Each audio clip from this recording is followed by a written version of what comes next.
Namaste, my dear Hindu brothers and sisters. Today I want to talk about measuring dharma and adharma in Bharat across eons. Dharma does not begin with kings.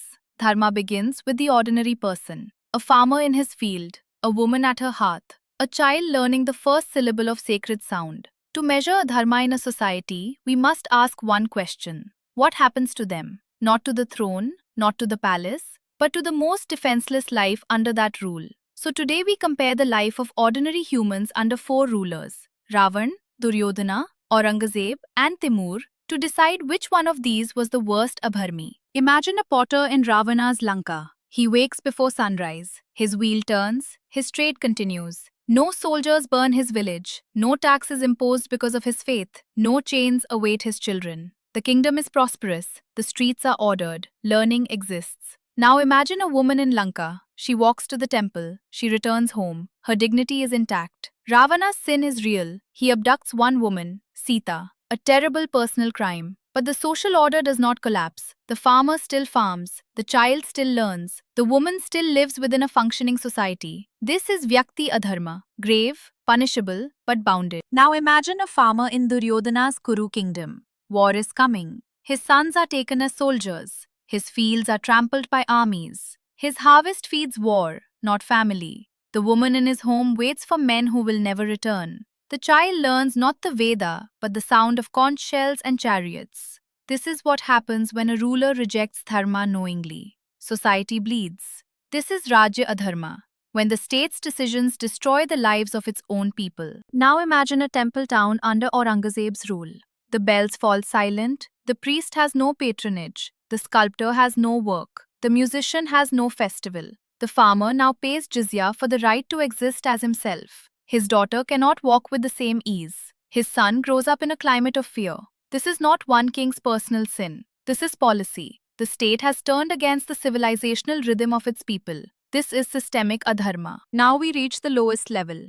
Imagine the same farmer under Timur. He does not wake at dawn because the city is already burning. There is no tax, there is no law, there is no negotiation, there is only slaughter. He watches prisoners executed before battle. He sees neighbors killed not for war but to create terror. His wife is dragged into captivity. His child is no longer a student of sacred sound but a captive in a foreign land. The temple is not taxed, it is destroyed. The town is not ruled, it is erased. This is not Rajya Adharma. This is not policy. This is Sanghara Adharma, the deliberate destruction of life, memory, and continuity. Here, society does not suffer. Society seizes. Ravan harms through ego. Duryodhan harms through power.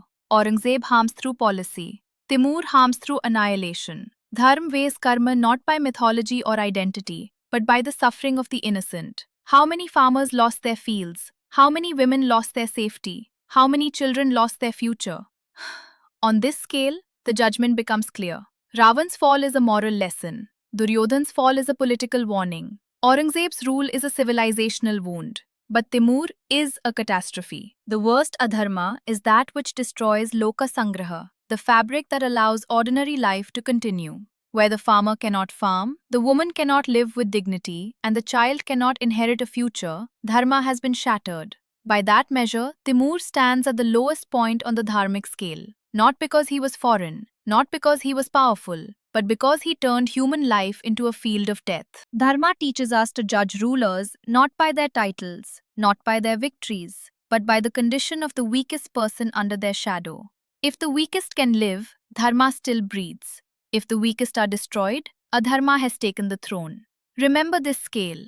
Remember this measure. Protect the farmer. Protect the woman. Protect the child. For when they are safe, civilization stands. When they are not, history becomes a graveyard. Our civilization has endured much, and now it is time to learn it, to understand it, and to preserve it. If you believe that honest research-based conversations about our past matter, then subscribe to this channel today, turn on the bell notification, and share this video with anyone who wants to seriously understand the civilization and history of Bharat. Carry your heritage with dignity, in your thoughts, in your conduct, because an informed society becomes a strong society. I will see you again soon. Jai Hind, Jai Bharat, Vande Matram.